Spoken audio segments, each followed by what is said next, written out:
another video from Gardening with Jason. Today I'm going to show you how to make gooseberry jam.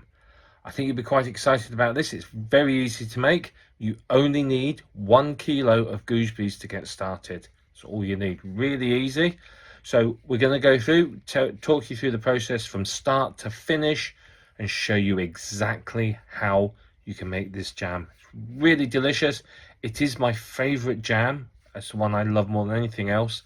So let me start by telling you what you need and how to get started. Before we start making our jam, we need to get our jars ready. Now all these jars, they've been through the dishwasher. I've washed them by hand in very, very hot water and rinsed them thoroughly. They then get put in a baking tray, and in order to sterilise them fully, you put them in your oven on 120 for about 10 minutes, then turn the oven off so that they don't get too hot and anything happens. This will help make sure that A, they're sterile, but most importantly, it means that the jars are warm. So when you put in boiling jam in the jar, it's not going to explode, which of course is a potential. If this is cold and I put something very hot in it, there is a risk that the jar is going to break. So this makes sure that the jars can cope with the jam going in there. So we'll pop these in the oven on 120 for about 10 minutes just to sterilise them, and we'll do that just before the jam, just as we start the jam off, and bring it to its hard boil. Ingredients: 1 kilo of gooseberries. These have been topped and tailed, so you can see. I've not done a knife. All I've done is pinch that off with your fingers. Let me show you. Like that. Then you pinch the top off, like that. And there you have a top and tail gooseberry. Some people will do it with a knife. That takes far too long, particularly when you have about 20 kilos of gooseberries. So not doing that, you just pull them off like that. Very easy to do. Put them in your pan. Next ingredient, for every kilo of fruit, so if you've got a bigger pan, this is the biggest pan I've got, unfortunately. My really big pan doesn't work on an induction cooker, sadly. So you put your gooseberries in there. For every kilo of fruit, 1 kilo of sugar, juice of half a lemon, and 400 millilitres of water. That's all you need to start making jam. Very, very easy. Takes, once you've done this is the hard bit, top and tailing these. Once you've done this, you're talking 20 minutes maybe to start. Other things to do before you start: get a couple of ceramic plates, china plates, pop them in your freezer. You'll need them to check your setting point. You'll also need a spoon or something to stir it, and you'll also need another type of spoon for scooping out the scum off there and disposing of it. That's all you need to get started making gooseberry jam. So once we're ready like this, what we do is we put the lemon juice and the water in the pan, and then we bring it to the boil. We then reduce the heat to a simmer, and we simmer the gooseberries for 10 to 15 minutes. We're waiting for them all to pop. So we want them to pop so the juice and the goodness inside comes out. Once that is done, then we'll move to the next step, which is adding the sugar. You add the sugar on a low heat and stir it in, and you'll be able to feel, as you're stirring, you'll be able to feel the granules, the lumpiness of the sugar. Once all the sugar's gone, that's when we turn it up and bring it to the boil. But and then we'll talk about the next step then. But for start with, let's get the water and the juice in here. Let's get it turned on and let's get going. Other things you're going to need: a ladle. Use this to scoop your jam out and put it into your jars. It just makes life easy. You can get a reasonable amount out and you're not trying to pour from a hot saucepan. Kitchen roll, you're going to need this. You're going to make a mess. This isn't a neat and tidy job. And finally, I don't know what you call this, a jam funnel. This sits on top of your jars. It doesn't fit very well in a lot of these jars because I'm reusing jars that I've had I've bought sauces in, but on a lot of jars it will fit very nicely on there, it fits very easily. And then you just scoop your jam up, pour it in, and it just means that you're not getting jam down the side of the jar and all over the place. It just minimises wastage and makes things slightly neater. So that's all the equipment you need. And you see we've got everything set up, everything's ready. And look, there's some that I made earlier in the good old time-honoured traditions. And I've not cleaned the jars very well. I mean, you can see, look, you can see I'm not bothered.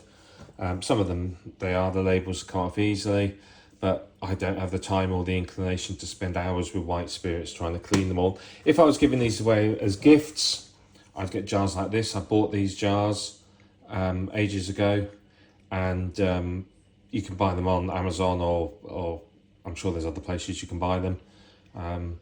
But basically you buy your jam jars, and these ones, the jam funnel fits perfectly, by the way. And you can buy them, they're brand new, never been used, really good. And if you're selling them or giving them away as gifts, that's probably a bit easier. You can get slightly nicer jars, like this one here. You can see this is a hexagonal one with a nice coloured lid. And you can get the wax strips, the wax discs to put on top of the jam, and everything else if you want to really present it, and you can make lovely labels to stick on it. It's entirely up to you how you want to do it. These are mainly for home use and just to give away to anyone who will take some jam, because I can't eat the amount of jam I'm going to be making.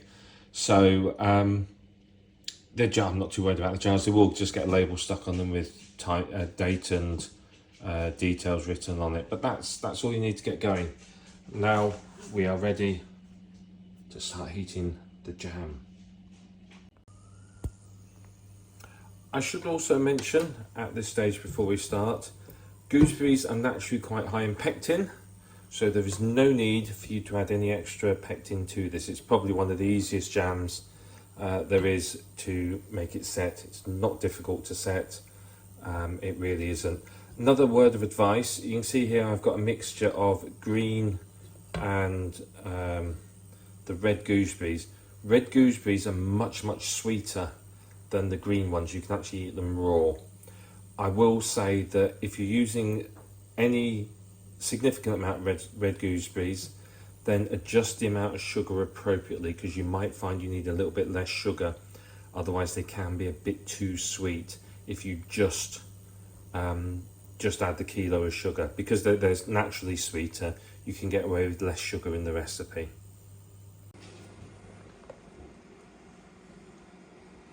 Okay, you can see that we're simmering this now, and you can see some of the gooseberries there. You can just see they're starting to break up and disintegrate, and that's what we want, gets all the goodness out of them. So we're going to leave it to simmer now for about another 10 minutes, and then once it's simmered for that length of time, what we'll do is we'll pop the sugar in. Might not use all of it because there are some red gooseberries in there. But we will pop the sugar in and we'll let it go, and I'll show you how to make the rest of the jam. So just give it the occasional stir, and you can see some of the scum is starting to form already around the outside. Don't worry about it, perfectly natural. You just scoop it off. Some people say put a knob of butter in and that helps get rid of it. I've never tried that, to be honest. I don't know. I think it works. I don't like the idea of putting butter in my jam, but some people might, so you are welcome to try it. But yep, that's simmering away nicely. Give it another little while, and then we'll get going on it. So you can see now, a lot of these have broken down. There's a few that are still whole, but not very many. Those that are will very quickly break down when we go into our hard boil. So you can see, yeah, that's all looking good. It's been about the right amount of time. The juice and the pulp's all been released, and you can see you've got nice like jam-like substance there. So it's time to add the sugar. I've turned the heat down a little bit and pour the sugar in. I'm going to use the whole lot in this one. There's only a few of the purple gooseberries. So I've turned the heat right down, just so that the sugar doesn't burn or caramelise. I'm just going to stir it in now. You can see here, and you can, when you stir, you can feel like a gritty, feel that it's sort of gritty between the spoon and the bottom of the pan. So I'm just stirring it in, get it all dissolved, and you don't start the hard boil until it's all dissolved. You can, once it's all dissolved, taste it. So if you haven't added all the sugar, you can taste it. I mean, if you like a particularly tart jam, add 3/4 of the sugar, taste it, and then add a bit more and see what you think. Make sure you're happy with it, and sweeten it to your taste. You can use a combination of artificial sweetener and sugar. That does take a bit longer though for it to reach its setting point. So I've got my jars are in the oven, my plates are chilling in the freezer, and I'll show you how to do that in a bit. So we're just going to keep stirring, make sure it's all gone. If I just have a close look, yeah, I can see that looks good. I can't feel sort of a gritty texture at the bottom of the pan anymore. As I'm stirring it, I can feel that it feels like all the sugar's dissolved.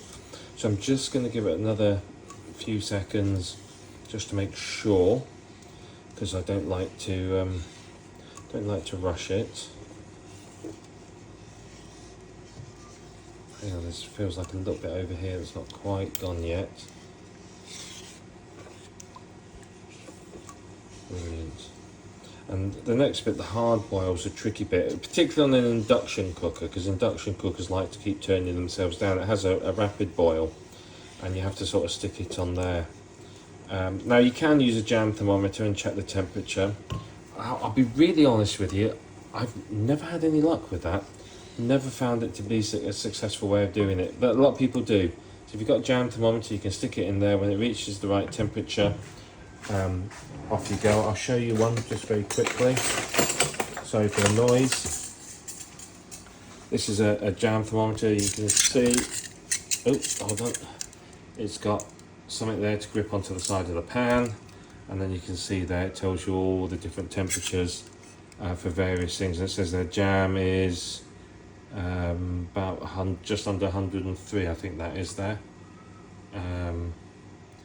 So you can see there, so 220 Fahrenheit and about 103 centigrade, and that's the temperature where your jam's ready to set. Like I said, I've never had a great deal of success with it. Sometimes I use them, but I don't always. So now we turn it right up. So I put it onto, this has got this particular setting which is a rapid boil. So I'm going to put it onto a rapid boil, and then it will boil for I don't know, 5-10 minutes, something like that, and you'll notice the boil will change. I'm going to show you that, and I'm going to show you how to do the plate as well. And I must admit, gooseberry is one of my favourite jams, and you can see here, here's one that I made earlier, and I'll just stick my finger in. You can see, look at that, nice, good set.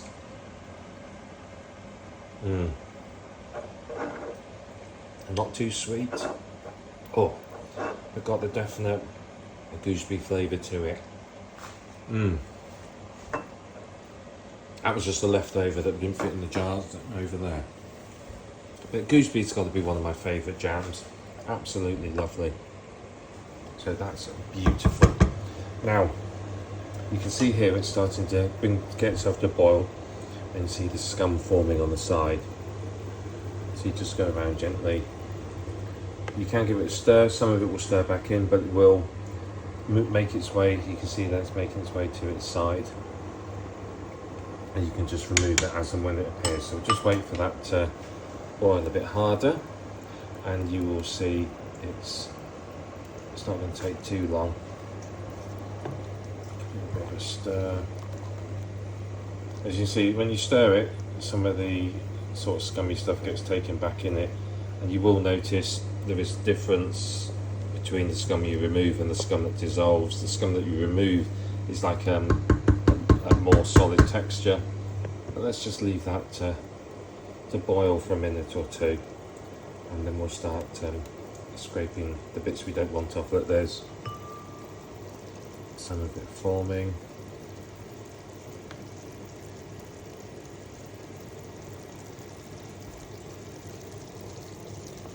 gently, carefully scrape it off. I'm going to turn the camera off in a minute to do this so that I can actually concentrate. But you can see I'm just taking it off.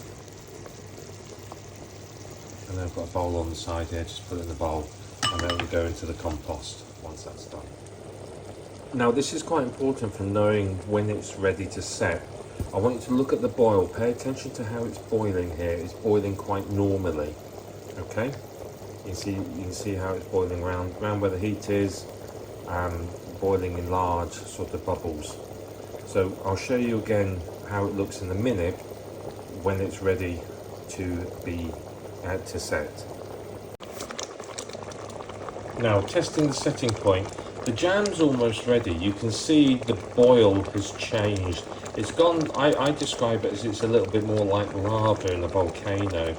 You can see it's changed slightly in how it's boiling, and in a minute it'll become more so. But what you do is you just take a teaspoon. Normally you turn your jam off while you're doing this, so turn your jam off. You put it on a cold plate. And then what you're looking for is, this is why you turn it off, and you need to wait for it to cool. You can put it into the back into your freezer if you want, and leave it for a minute in there. But what happens is when you push it, you can see it's starting to wrinkle. Let's see if I can get a better. It's quite difficult. So it sort of wrinkles a little. So you can see it's starting to wrinkle. Once it wrinkles, that's when it's ready. If it stays on there like liquid mush, it's not ready. But when it's ready to be used, ready to be jarred, it will wrinkle up. You can see there's some sort of wrinkling going on there. Now, it's not quite ready. It's almost there. You can see again, you can see how the boiling's changing. Let's just get some more of this off. Just go around the edges of the pan. Take that off. You can see how the boils, it's a different. It's hard to describe it, but it certainly is different to how it was initially. So it's very, very nearly done. If it does go over, don't stress too much if it's over. It's overset, because all it means is you're going to hard jam basically. That's all. So let's just take another spoonful, put on the plate.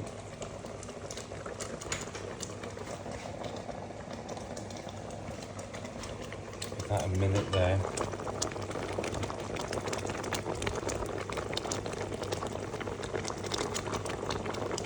Like I said, normally you turn this off, but I know this is very close to being ready, which is why I'm leaving it on. You can see very close. You can see like the lava-like boil now. So let's just